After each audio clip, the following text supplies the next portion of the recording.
What's up guys, and welcome back to another episode of Career Mode. It's episode number 28 and this is it. It's the season finale of Career Mode as we wrap up the third year today in our first ever European final as Sunderland and AS Roma meet in the Conference League final, as we thought we would right back at the start of the campaign. Both teams topped the two positions in the league phase, made it all the way through, and do indeed meet in the final, which is, to be fair, exactly what we were expecting. So yeah, Roma in the final. Now, interestingly enough, you might look at a venue and say, Tupra Stadiumu, that's where you're playing. Well, actually, no, it's not, because what I just realised is that every time you press the triangle button, you get a different venue for where the game is supposedly taking place. So EA, I'd love for you to fix this. We all know about those last minute venue changes, but this is taking it to the extreme. What I have noticed is that every time I press match day, it takes me to the same stadium, which is Sanderson Park. So that is where we're going to be for the final.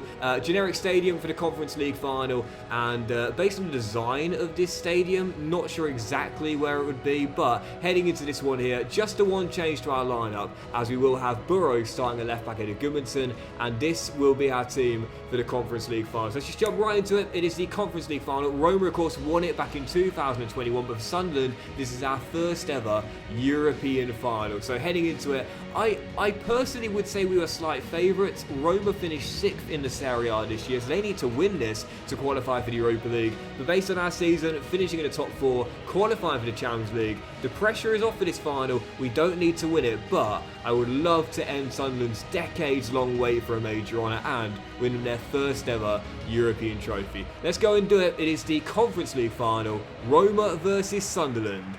How are the lads? I don't know whether you guys are the same as me, by the way, but when you're playing at a generic stadium for a neutral venue, I kind of like to make up my own mind as to where we're going to be playing this game. Now, Sanderson Park, as Kone's shot is blocked early by Lucharel, was actually used for Bayern Munich Stadium, the Allianz Arena, before the Allianz was added to FC26. Thank goodness for that, man. I'm so excited to play there for the first time and to say, hey, maybe next year, now we're going to the Champions League. But so it was technically Bayern's default stadium, but now, of course, they don't need it. I'd say it kind of looks like a few stadiums, really. A couple in Poland, a couple in Sweden. I'm going to say that's where we are right now. Poland for this game here. And for a very mild spring evening, it's Roma, who are looking anything but mild in the early stages and have won a penalty. They've looked good early doors, and 14 minutes in, Robin, who's been so dependable, goes to ground and gives away the spot kick. It's amazing dribbling by Marmoush. It is a theatrical fall to the floor, but there is no denying it is definitely a penalty. And AS Roma can draw first blood in Poznan. Paulo Dybala to give Roma the lead.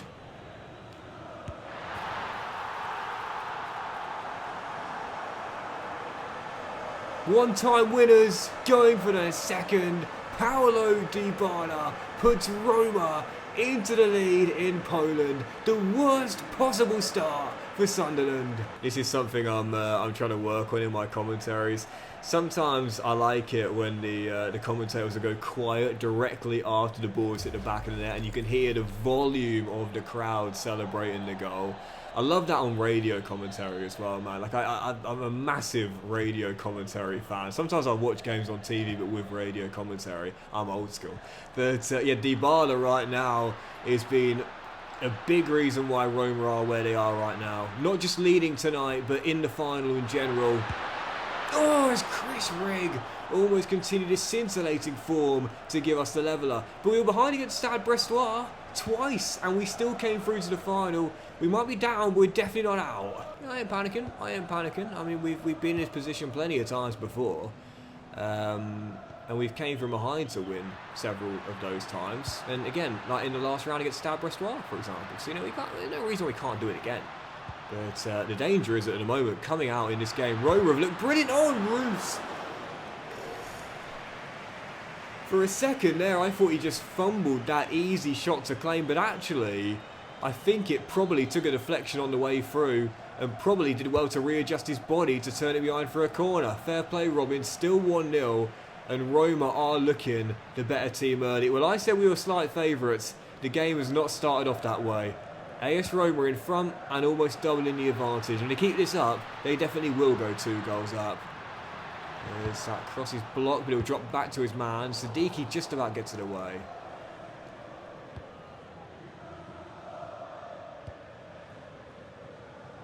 These are the moments for calm. So with that being the case, I'm going to slow the tempo down and say, guys, it's all right. Like, yes, we're behind, but it's not like we're 3-0 down here. It's okay. It's only a goal. And we can definitely come back from this. Stay positive, stay optimistic, and do what we've done throughout the save. You know, we play this way in all of our games.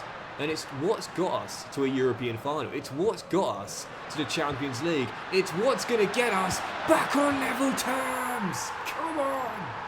Robbie, what a finish. Clips the post. 6th in 9 in Europe. And Sunderland back on level terms. Brian Brobby is a big game player, and we have seen this throughout the course of the save. Yes, he does go missing on occasion. We all know that. But what's funny is he tends to go missing in the games which don't have as much riding on them. He's got that relishes big matches play style, man. He loves to turn it on in the big games. He loves a time with Derby. He scored the winner in that Conference League semi against Stade Brestois, and he scored the crucial leveller tonight. It was a frenetic start to the game, and since Brobby's leveller it has calmed down a little bit, but at the break we are all square. I'd say Roma have been slightly on top, but at the moment it definitely could go either way. Second half to play, I don't see it going extra time. I think someone's going to nick it, but the third goal will probably be the winner. Again, Roma one-time winners of this competition. Sunderland have never reached a European final before. They've never actually played more than one season in Europe as well. So we've already taken them to new heights, and especially with the Champions League coming to the stadium like next season. So, as we said at the top of the episode, if we do lose this game, I feel like I'm making excuses here, but if I do lose this game, I'm not going to be gutted. It would just be a bonus to win it, really. The main objective has been achieved. But it would be worth putting out back-to-back heartaches in finals. First the FA Cup in Season 1 and now the Conference League in Season 3. And that is the kind of luck you do associate with Black Cats. Hannibal slides through Brobby, controls it well, rolls through Adingra, onside for the goal to get us in front, no! Golden chance and I might not get a better one. With the weaker left foot, so often so deadly, but this time just couldn't clip it inside. Well, 15 minutes to go, and I have to say the second half has been nowhere near as open and as expansive as the first. I mean, the stats will show you in the top left we're dominating the possession and the pass accuracy stat, but ultimately it's not really created many chances as opposed to that early one from Adingra. That's the only one so far we've had in the second, but Roma, in contrast, have had 0. The only question is, can we break through and make this possession count late? Wonderful football from Sunderland, as it so often is. And Brobby's in the far post for surely the winner. 10 to play. Sunderland in front for the first time, and the turnaround complete. I called him a big game player, but the goal comes about the way. Sunderland play, passing perfect, finding the incisive ball, rolled across to the middle, and the simplest of finishes for Brian Brobby. I said I'm not using those Thierry Henry skill shots anymore. He could have backheeled it in blindfolded. He wouldn't miss from there. Sunderland in front for the first time. And once again, it was like in that second leg against Stade Brestois, you know, the assist. Oh, was actually go just over the bar.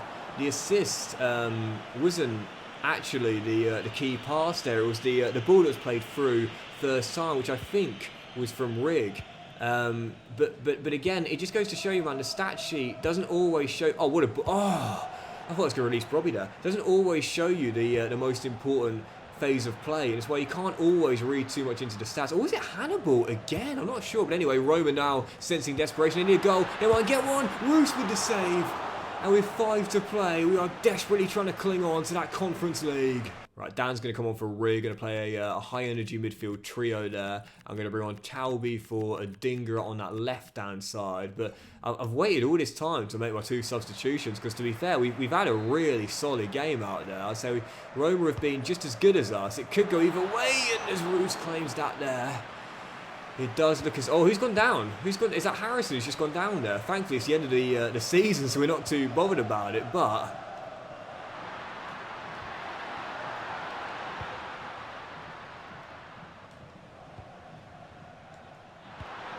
If he can just soldier on for the final few minutes, he'll forget about the pain when he's going to lift that trophy.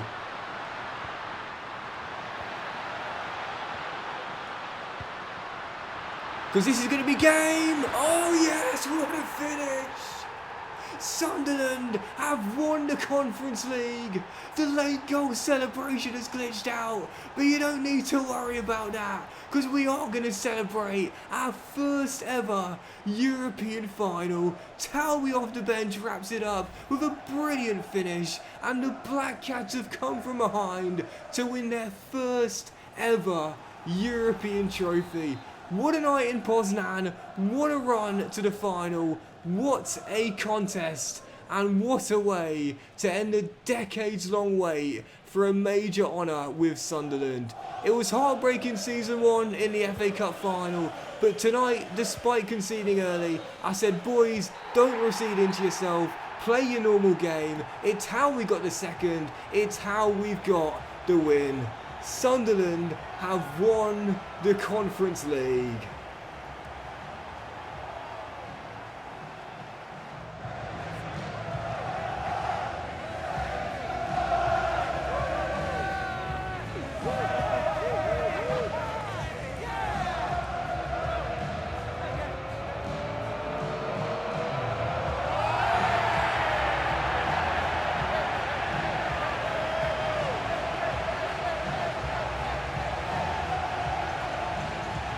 Oh mate, I'm so gutted that late goal celebration glitched out. I've noticed before, it sometimes happens when one of your players has got an injury.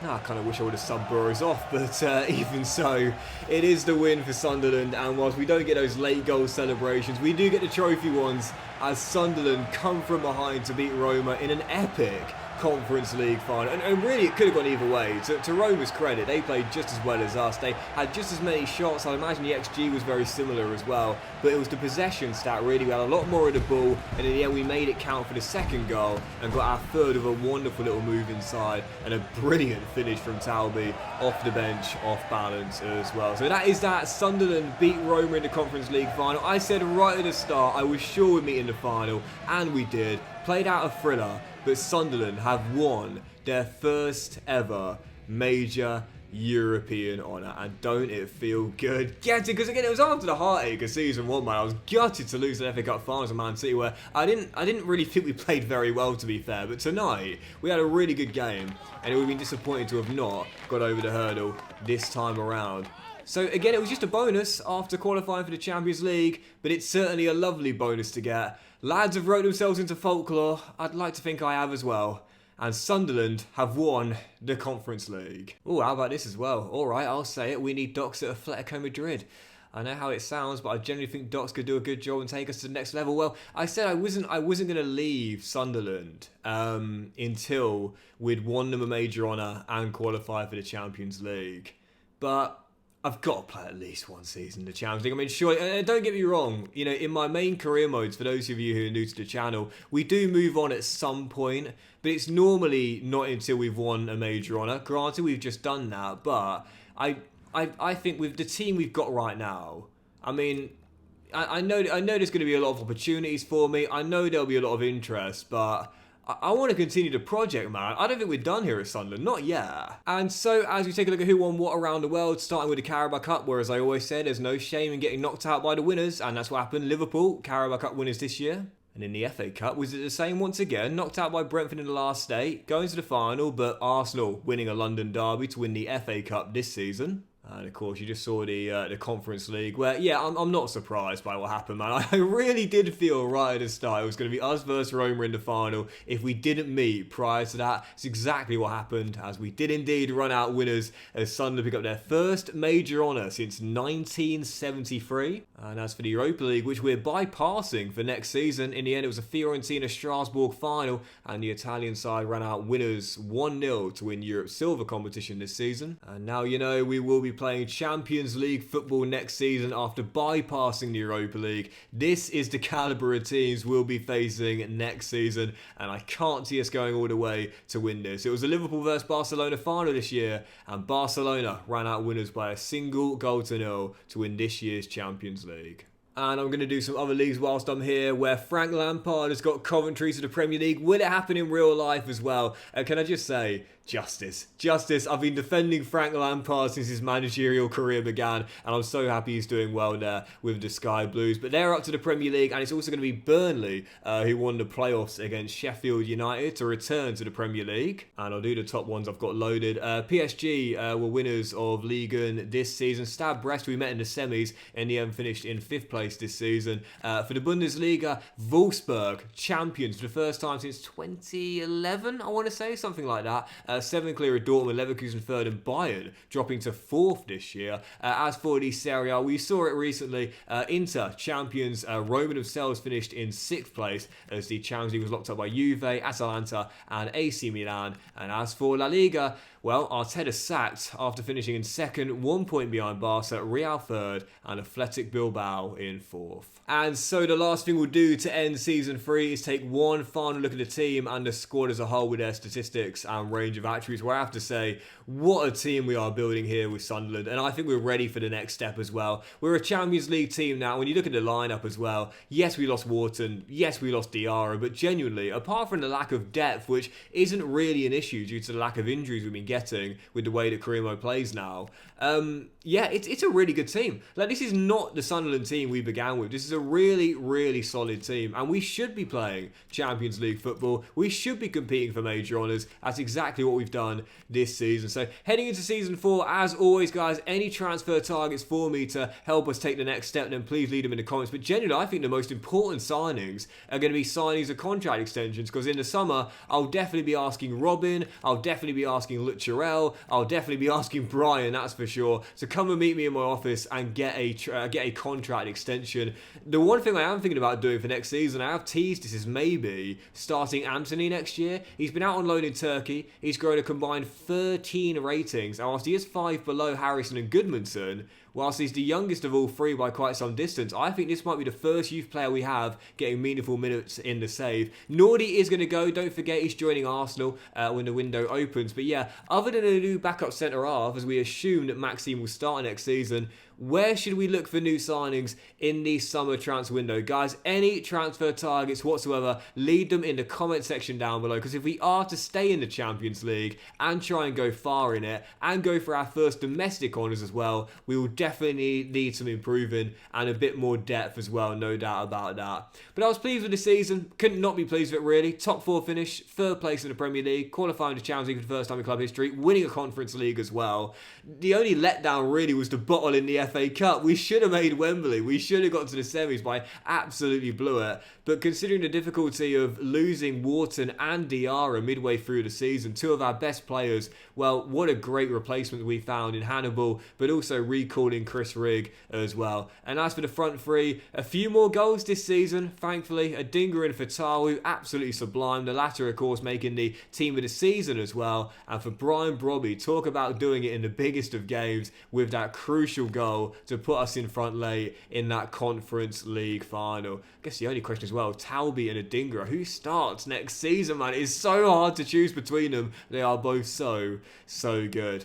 But yeah, that's it for me, guys. I just want to say thank you so much for all the support on Season 3. It's been absolutely fantastic, as it has been throughout the course of the entire save so far. I know I keep on saying it, but genuinely, I'm loving this save. And considering how difficult I found FC25 to play for enjoyment, how great it is to be back with a career mode, which is so fun to play and produce, and your support since the very beginning has been absolutely excellent. So guys, from me to you, I just want to end this episode by saying thank you, man. It really does mean a lot. You know, if you've been watching me for a while, you'll know last year I was so frustrated with how bad the game was. I really thought it was a trash game. I did not enjoy it at all, and I didn't mince my words either. I really thought it was a poor game. This has been so much better. The gameplay is fantastic, the challenge is good, but the team we're building is so fun. I love the core, and most crucially, the support you guys have given me has been brilliant. So thank you from me to you for the great support, not just on Season 3, but throughout the course of the entire save. And long may it continue continue. We are not done yet, and we are not leaving Sunderland yet either.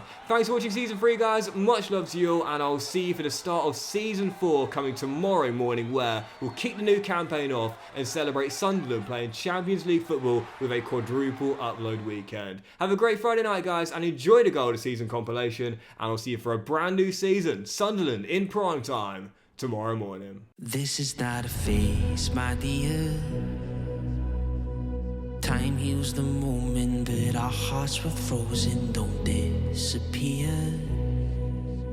You escaped from not knowing, but I got a feeling that I'll be right here for the rest of my life. Slowly I'll give you love you'll never want to share tonight. Tonight. And if the love isn't working, prove it that we found it when we were too young to love. Our attention is running, 5 seconds is burning a hole in our racing hearts. I wish we could find the space, a great escape, where we could find a break from home. If it's us that we wanted, like we have done before. And I don't wanna change it all.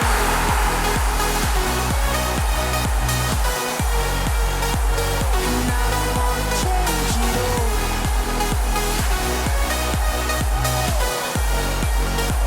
And I don't wanna change it all.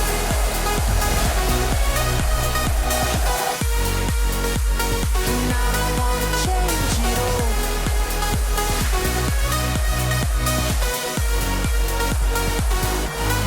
Life's been till the end. Tell me stories that I've heard 1,001 times